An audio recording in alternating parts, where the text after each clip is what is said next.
വെറും 4 പേപ്പർ കൊണ്ട് നമുക്ക് ബുക്ക് പേപ്പർ ഫ്ലവർ ഉണ്ടാക്കാം. സോ ഫസ്റ്റ് ഇതുപോലെ ഒരു പേപ്പർ ഫോൾഡ് ചെയ്യുക. ഇങ്ങനെ നമ്മൾ 4 പേപ്പറും ഫോൾഡ് ചെയ്യണം. ഇനി ബാക്കി വരുന്ന പോർഷൻ കട്ട് ചെയ്യുക.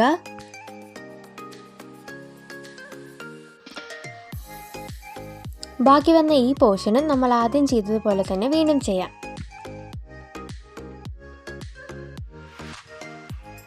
സോ നമുക്കിനി ഈ പേപ്പർ 3ആയി ഫോൾഡ് ചെയ്തെടുക്കാം. ഇതുപോലെ തന്നെ നമ്മൾ എല്ലാ പേപ്പറും ഫോൾഡ് ചെയ്തെടുക്കണം.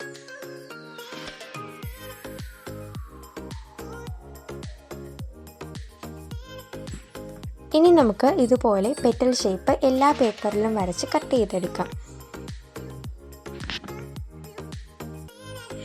ഇപ്പോൾ നമുക്ക് വലിയ 4 ഫ്ലവേഴ്സും ചെറിയ 4 ഫ്ലവേഴ്സും കിട്ടി.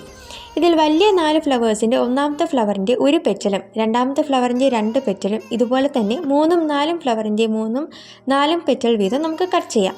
ഇതുപോലെ തന്നെ നമ്മൾ ചെറിയ ഫ്ലവേഴ്സും ചെയ്യുക.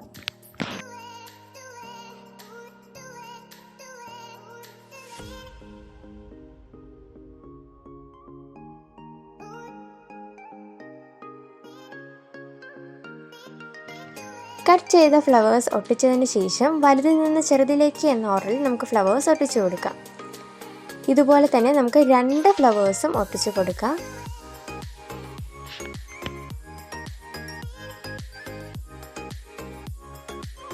സോ നമ്മുടെ ഫ്ലവേഴ്സ് റെഡിയായി.